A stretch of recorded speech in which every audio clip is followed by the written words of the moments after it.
안녕하세요. 대학을 4번 다닌 남자 시험 중독입니다. 오늘은 간단하게 고민 상담을 하나 가져왔습니다. 같이 읽어볼까요? 메일을 보내주신 분은 올해 현역으로 지방교대에 입학하게 되는 L양입니다. L양은 마땅한 꿈도 없고 인생에서 가장 우선시하는 것은 연봉이라고 하네요. 4천만 원 정도의 연봉을 원한다고 하시고요. 초등교사보다 높은 연봉의 직종을 원했기 때문에 요즘 고민이 많다고 합니다. 그렇다고 문과라서 의치 한약수는 어려울 것 같고 문과 계열 탑티어인 변호사, 회계사, 금융공기업은 능력이 부족할 것 같고 집안 형편도 넉넉하지 않다고 하네요. 성격상 개인 사업을 할 배짱도 없다고 하십니다.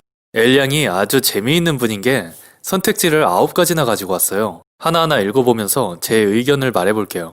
첫째, 지방교대를 졸업 후 최단 루트로 장학사, 교감 테크를 타며 연봉을 최대한 높인다. 이거는 좀 오해가 있으신 것 같아요. 장학사들 평균 연봉이 높은 것은 장학사를 달아서가 아니라 장학사를 하려면 기본 조건이 12년 이상 교직에 몸을 담아야 하기 때문에 다들 호봉이 높아서 그런 겁니다. 같은 호봉이면 평교사나 장학사나 연봉 차이는 크게 안 날 거예요. 평교사는 담임을 하기 때문에 담임수당 같은 게 붙을 것이고 장학사는 연구수당이나 활동비 같은 거 붙을 건데 장학사의 연구수당이 조금 더 높다고 칩시다. 하지만 장학사는 교육부나 교육청의 고위 공무원이기 때문에 방학은 당연히 없고 칼퇴근도 보장 못합니다. 연봉 때문에 장학사 테크를 탄다? 글쎄요. 저는 비추입니다.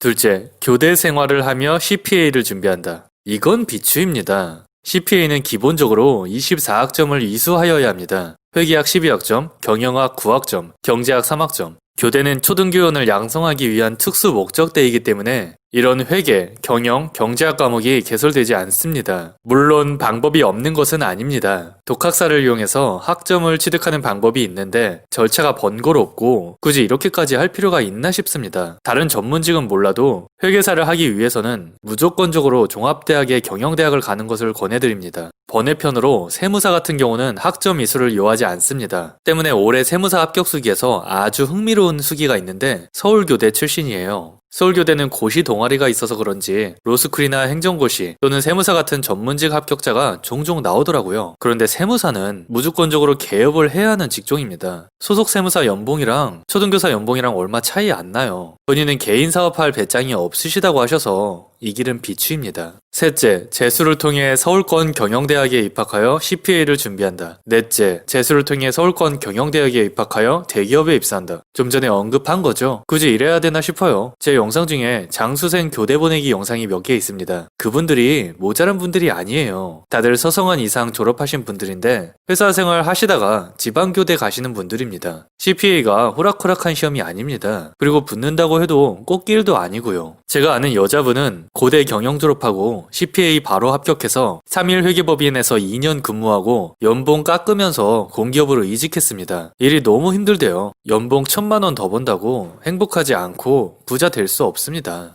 다섯째, 교대 생활을 하며 행정고시를 준비한다.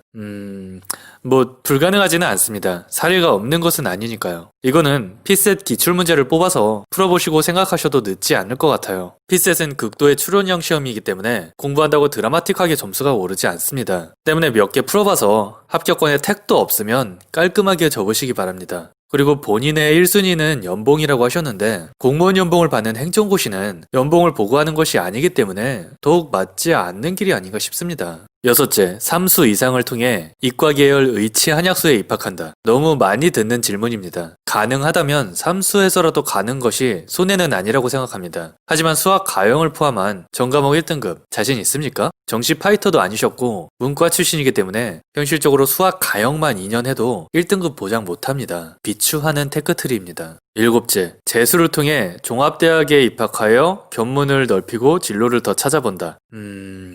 종합대학에 입학한다고 견문이 넓어지는지는 의구심이 듭니다. 다양한 사람을 만나보고 싶으면 연합동아리나 대외활동 등 좋은 선택지가 많이 있다고 봅니다. 추천하고 싶지 않은 테크트리입니다. 여덟째, 재수를 통해 서울교대에 입학하여 서울 임용 후 빠르게 승진한다. 지금까지 나왔던 선택지 중 가장 의미 없는 짓입니다. 어느 교대를 나온다고 승진에 영향 그런 거 없습니다. 서울 임용도 현역으로 보신다면 서울교대 출신하고 지역가산점 3점밖에 차이 안 나고 어차피 지역가산점은 임용 1차에만 들어갑니다. 그냥 지방교대에서 내신 잘 따거나 임용 한 문제 더 맞는 게 낫습니다. 아홉째, 지방교대 졸업 후 재테크를 공부해 재산을 불린다. 드디어 가장 현실적인 답이 나왔습니다. 사실 어마어마한 연봉이 아닌 이상 연봉으로만 부자 되기는 쉽지 않습니다. 뭔가의 레버리지를 만들어 놔야죠. 그것이 주식이나 부동산 등의 투자가 될 수 있고 사업을 하거나 유튜브 채널이 될 수도 있습니다. 어떻게 보면 결혼도 해당될 수 있겠네요. 30대 초반까지 공부만 하다가 아직도 빚만 많은 제가 할 말은 아니지만 본인이 재산에 욕심이 있으시면 얼마나 더 버는 것도 중요하지만 얼마나 불필요한 곳에 소비를 덜 하느냐가 더 중요하다고 생각해요. 조금 모이면 방학 때마다 해외여행 가서 다 써버리고 욜로 하는 것도 본인 자유이지만 조금 신경 써서 절약한다면 교사가 아무리 박봉이라도 24살부터 시작하면 30까지 1억은 모을 거예요. 그 스노우볼을 어떻게 굴리느냐에 따라서 30대와 40대의 삶이 많이 달라질 거라고 생각해요. 아무쪼록 진로를 선택하는 데 있어서 도움이 되는 영상이 되었으면 좋겠습니다. 시청해주셔서 감사합니다. 저는 시험 중독이었습니다.